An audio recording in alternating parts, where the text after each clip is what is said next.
it's 6 o'clock and I'm writing a motion, cause the deputy DA's causing a commotion, wanting to show the jury our guy's prior crimes.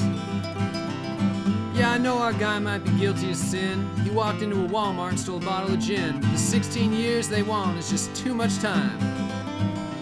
So I'm typing and sweating and researching torts while my damn boss Doug's out on the golf course. But I don't fault him none, he's one hell of a guy.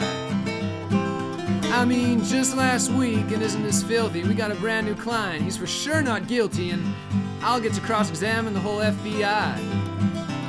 So we asked Perez, that's the client's name, you sure you ain't hiding behind guilt and shame? I mean, they found a whole pound of crack in your Saturn View. There's a police report, says you spilled your guts, and I know that agent can be kind of a putz, but if you don't cop a plea now, then you might get really screwed.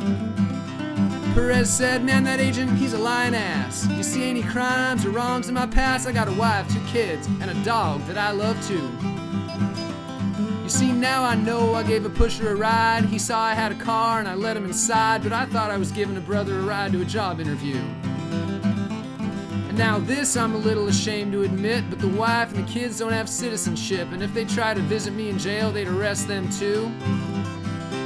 It's been 6 whole weeks since I've seen my kids, and I'm worried you might think I'm telling you fibs, but messing with drugs is about the last thing I'd ever do. So Doug said, Perez, don't you worry your head, forget copping a plea, we go to trial instead, and the first thing we do is put old FBI up on the stand.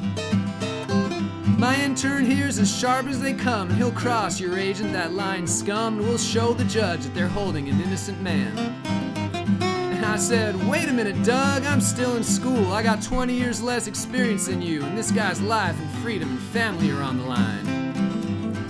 Doug said, Cody, I've got some faith in you. You might look dumb, but you ain't no fool, and you'll do that prelim, son, and you'll do it fine. So I studied, I sweated, I hit the books. I'd do damn near anything that it was gonna take so that come prelim day I could make FBI look like a clown. I must have read them reports over 50 times. I plotted the dates and I drew them lines, cause I knew that the facts had been all switched around. Well, the big day came and I prayed for a fluke. I prayed I wouldn't run out of the court and puke. I had butterflies in my belly and shakes in my hand. And I went over and met that old DA, and he grinned and laughed in a crazy way, and then the judge called old FBI agent on the stand. So the DA examined him about the event, and he piled it on thicker and heavier as he went. He said that our guy Perez was the head lookout man. He said his innocent face is just a disguise, as the hardest pusher ever crossed his eyes, and told the judge not to worry that they had a guilty man.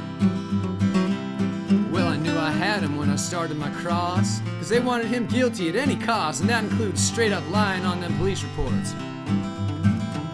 I said, why'd you not videotape the confession? And policy reasons was his only retort. I said, the names and dates and drugs have all been changed, and don't you find it just a little strange that the house you list on the report isn't even there? And you switched the drug from crack to meth, and I don't mean to belabor this point to death, but your case is about as thin as your head is full of hot air. Well, the agent stepped down, and the magistrate sighed and shook his head from side to side, and I knew that FBI's goose was about as good as cooked. The judge said, DA, no disrespect, but unless you got magic and a redirect, then I'm bound to decree Mr. Perez never should have been booked. Well, Doug and I, we let out a yell as those handcuffs fell, and they took the chains right off of our guy. So if you're ever arrested on a trumped-up crime, don't gnash your teeth and dry your eyes and pick up the phone and call the public defender's line.